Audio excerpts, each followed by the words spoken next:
La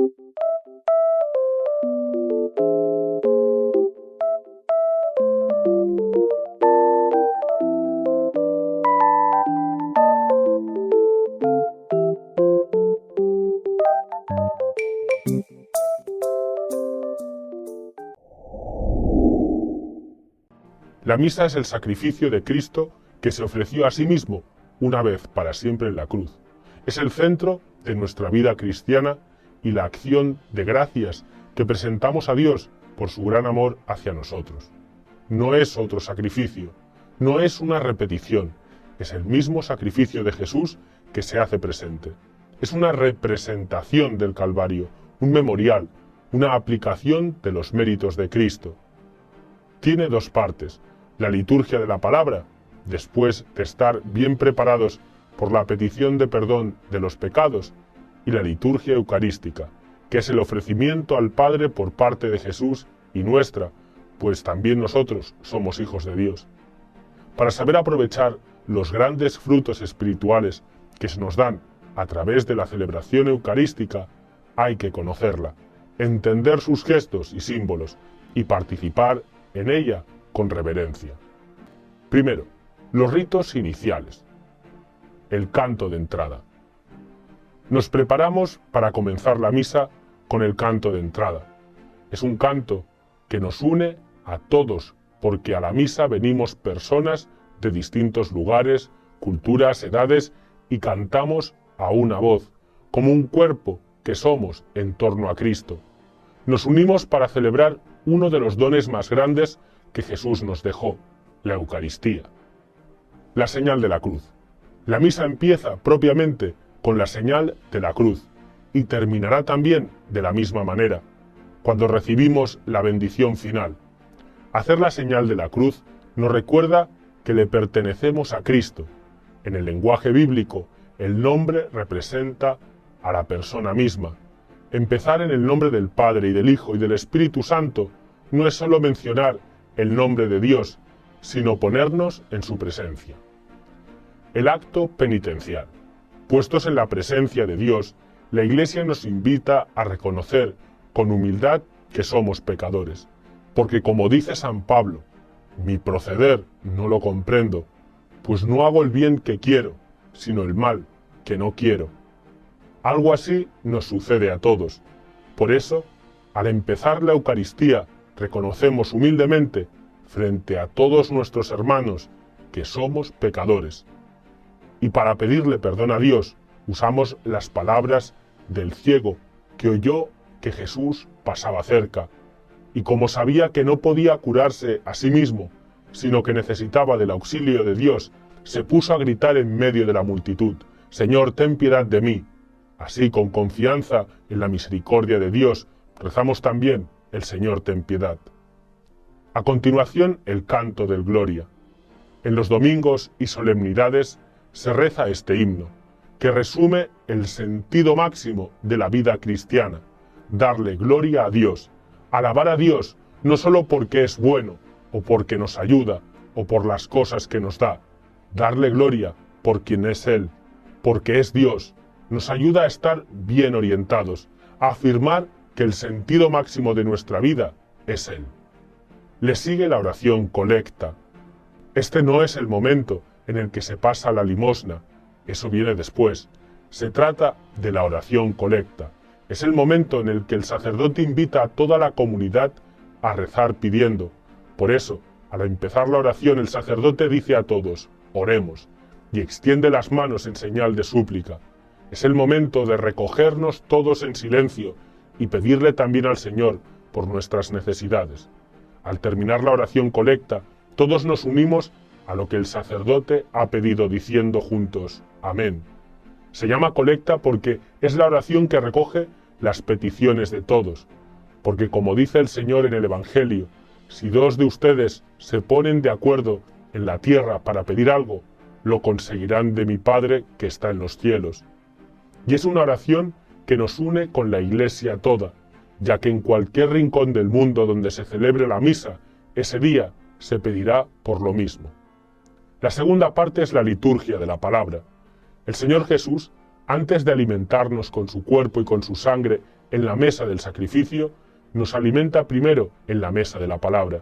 A través de las lecturas vamos a escuchar directamente a Dios que nos habla a nosotros, que somos su pueblo. Las lecturas. La primera lectura está tomada de alguno de los libros del Antiguo Testamento. Es importante meditarlas, porque por estas palabras Dios fue preparando a su pueblo para la venida de Cristo, y también nos preparan a nosotros para escuchar a Jesús, ya que la primera lectura está directamente relacionada con el Evangelio que se va a leer. Después de la primera lectura se lee el Salmo. Los salmos siempre han sido una oración muy importante en la historia de la Iglesia, porque cuando rezamos con los salmos, rezamos con la misma palabra de Dios, palabras que Él pone en nuestra boca para que sepamos cómo pedir, cómo expresarnos. Con los salmos aprendemos a rezar, aprendemos a hablar con Dios, usando sus mismas palabras que se convirtieron en oración. La segunda lectura está tomada del Nuevo Testamento, de las cartas de San Pablo o las epístolas católicas o del libro de los Hechos de los Apóstoles o el Apocalipsis. Es decir, son los escritos de los apóstoles. Escuchamos la predicación de los primeros hombres a los que Jesús les dijo: vayan y hagan discípulos míos a todas las gentes, enseñándoles a guardar todo lo que les he mandado. El Evangelio. En la primera lectura, Dios nos habló por sus profetas. En la segunda, por sus apóstoles. Ahora en el Evangelio, nos habla directamente por medio de su Hijo Jesucristo. Es el momento más importante de la liturgia de la palabra. Vamos a escuchar directamente a Jesús hablando, enseñando, curando. La palabra Evangelio significa buena noticia. Y esta buena noticia no es solo un mensaje, es Jesús mismo, la mejor noticia que ha existido. Es un momento muy importante, por eso nos ponemos de pie, cantamos con alegría el aleluya y el Evangelio es proclamado por el sacerdote. Lo escuchamos de pie, en señal de atención y de prontitud que queremos tener para seguirlo. Y al iniciar nos hacemos la señal de la cruz en la frente, la boca y el pecho, como diciendo que recibimos la palabra de Dios en la mente, la confesamos con la boca y la guardamos en el corazón. Y por último, la homilía.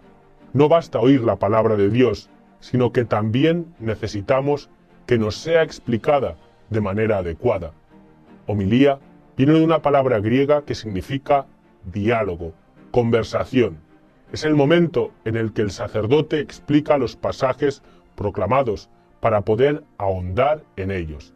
Si en el Evangelio Dios nos habla por su Hijo Jesucristo, en la homilía nos habla por su Iglesia. Liturgia de la Eucaristía.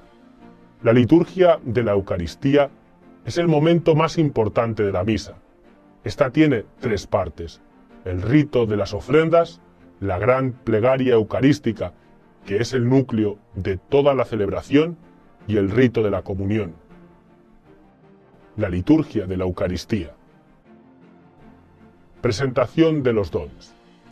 Es el momento en el cual se lleva al altar el pan y el vino, dos alimentos muy sencillos que el sacerdote ofrecerá a Dios para que Cristo se haga presente en la Eucaristía. La sencillez de estos alimentos nos recuerda al niño que le llevó a Jesús sus ofrendas, 5 panes y 2 peces. Era todo lo que tenía, pero esa pequeñez, puesta en las manos de Jesús, se convirtió en abundancia, que alcanzó para alimentar a una multitud inmensa e incluso sobró. Así nuestras sencillas ofrendas de pan y vino, puestas en las manos del Señor, también se convertirán en abundancia, en lo más grande, en el cuerpo y la sangre de Cristo, para alimentar a una gran multitud que está hambrienta de Dios. En cada misa, nosotros somos esa multitud. Junto a ese pan y vino, le presentamos también a Dios, de manera simbólica, algo de nosotros mismos. Le ofrecemos nuestros esfuerzos, sacrificios, alegrías y dolores. Le ofrecemos nuestra fragilidad para que Él haga obras grandes con nosotros, para que cuando Dios convierta el pan y el vino en el cuerpo y la sangre, también nos convierta a nosotros, nos haga mejores, más semejantes a Él. La oración secreta. Terminada la presentación de dones, el sacerdote se inclina ante el altar y dice una oración secreta. Es secreta, pero no en el sentido que nadie la puede conocer, sino que la dice en voz baja. Son varios los momentos en los que el sacerdote dice una oración secreta. En esta ocasión dice: acepta, Señor, nuestro corazón contrito y nuestro espíritu humilde, que este sea hoy nuestro sacrificio, y que sea agradable en tu presencia, Señor Dios nuestro. Es un momento importante, porque manifiesta que cuando el sacerdote celebra la misa, está rezando. No simplemente repite gestos mecánicos, sino está dialogando con Dios. El prefacio. Esta palabra viene de dos palabras en latín, pre-factum, que significa literalmente antes del hecho, y se llama así porque está justamente antes del hecho más importante de toda la misa, la plegaria eucarística, que son todas las oraciones que rodean el momento de la consagración. En el prefacio hay un diálogo con el sacerdote, que siempre dice: levantemos el corazón, lo tenemos levantado hacia el Señor. Es que en el prefacio hemos dado gracias a Dios, hemos reconocido sus obras de amor y lo alabamos. Todo esto verdaderamente eleva nuestro corazón. Esa es la actitud interior a la que la liturgia nos conduce. Elevar el corazón para estar listos para el momento más importante, cuando Cristo se haga presente con su cuerpo y su sangre. Por eso, el Papa Benedicto decía: debemos elevar nuestro corazón al Señor no solo como una respuesta ritual, sino como expresión de lo que sucede en este corazón que se eleva y arrastra hacia arriba a los demás. El Santo. El prefacio termina con este canto de alabanza a Dios. La letra está tomada totalmente de las Sagradas Escrituras. La primera parte es un canto que hemos aprendido del coro de los ángeles, que el profeta Isaías oyó que le cantaban a Dios junto a su trono. El 3 veces santo repetido nos recuerda las 3 personas divinas de la Santa Trinidad. Y la segunda parte es la aclamación que le dicen a Jesús cuando está entrando montado en un burrito a Jerusalén el domingo de Ramos. Bendito el que viene en el nombre del Señor, Hosana. Estaban felices aclamando a Jesús, el Rey esperado, que entraba a su ciudad. Nosotros, en la misa, también aclamamos a Cristo, que está a las puertas de hacerse presente ante nosotros. Por eso podemos decir que el Santo es un canto de hombres y ángeles, que nos unimos para alabar a Dios. La epíclesis es el momento en el cual se invoca al Espíritu Santo para que santifique las ofrendas de pan y vino que hemos presentado. Por eso, en ese momento, el sacerdote extiende e impone las 2 manos sobre las ofrendas, así como el Espíritu Santo descendió sobre la Virgen María para que concibiera e hiciera presente a Jesús en su seno. Ahora invocamos al Espíritu Santo para que descienda sobre estos dones y también haga presente a Cristo entre nosotros. Relato de la institución y consagración. Hemos llegado al corazón de la plegaria eucarística, al momento más importante de la misa, siguiendo el mandato que Jesús le dijo a sus apóstoles: hagan esto en memoria mía. El sacerdote, actuando en la persona misma de Cristo, pronuncia las palabras de la institución de la Eucaristía, las mismas que Jesús pronunció el día de la última cena, y esas palabras también tienen el poder de transformar la realidad, así como cuando Dios dijo que se haga la tierra, y la tierra se hizo. Cuando Jesús le dijo al paralítico: toma tu camilla, levántate y anda, el paralítico, que nunca había podido caminar, se puso de pie y empezó a caminar. O cuando le dijo a su amigo Lázaro, que llevaba 3 días en la tumba: Lázaro, sal fuera, y Lázaro volvió a la vida y salió de la tumba. Así como Dios, cuando pronuncia su palabra, la creación le obedece. En la misa, cuando Dios pronuncia su palabra a través del sacerdote: tomen y coman, que esto es mi cuerpo, tomen y beban, que esto es mi sangre, su palabra, que es eficaz, transforma la realidad y las ofrendas de pan y vino dejan de serlo y se convierten realmente en el cuerpo y la sangre del Señor Jesús, verdaderamente Cristo en su cuerpo, sangre, alma y divinidad. El Padre Nuestro. Antes de recibir la comunión, la Iglesia nos invita a rezar la oración que Cristo nos enseñó. San Cipriano decía: ¿qué oración podría escuchar el Padre más gustosamente que aquella en la que escucha la voz de su Hijo único, de Jesucristo?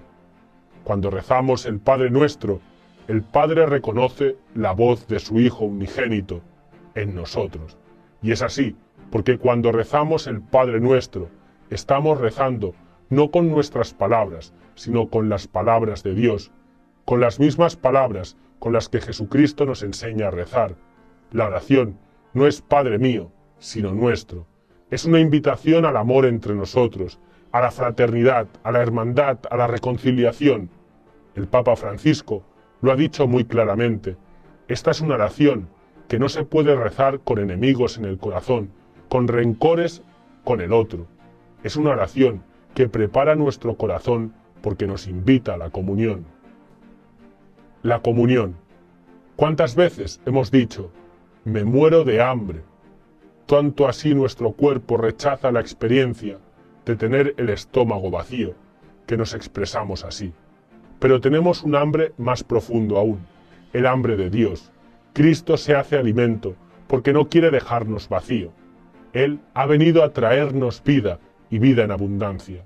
Es el momento de la comunión. Es cuando el sacerdote se acerca a distribuir el alimento de la Eucaristía. Se le llama también comunión, porque al recibir el cuerpo de Cristo, entramos en una íntima y profunda comunión, una unión con Él. Cuando alguien come algo, eso que ha comido se convierte en parte de tu cuerpo y se hace uno contigo, y ya nadie lo puede separar. Cuando recibimos el cuerpo de Cristo, con este alimento sucede algo distinto. No solo se vuelve parte de nosotros, sino, sobre todo, nosotros nos volvemos en aquello que comemos. Nos cristificamos, nos hacemos más como el Señor. Este es el verdadero alimento, el alimento de vida eterna, que quien lo reciba vivirá para siempre. La bendición final y la despedida. La misa termina como la empezamos, con la señal de la cruz. Podemos ir en paz, porque hemos visto a Dios, nos hemos encontrado con Él y estamos renovados para seguir en la misión que Dios nos encarga. Al terminar la misa, el sacerdote nos da la bendición final. La palabra bendición viene de dos palabras: bien y decir. Decir bien de alguien. Generalmente, cuando alguien nos halaga, eso no nos hace ni mejores ni peores personas. Pero cuando Dios dice bien de nosotros, su palabra sí nos hace distintos. Nos da esa gracia para librar el buen combate de la fe. Así termina la misa y estamos listos para seguir adelante con nuestra vida cristiana.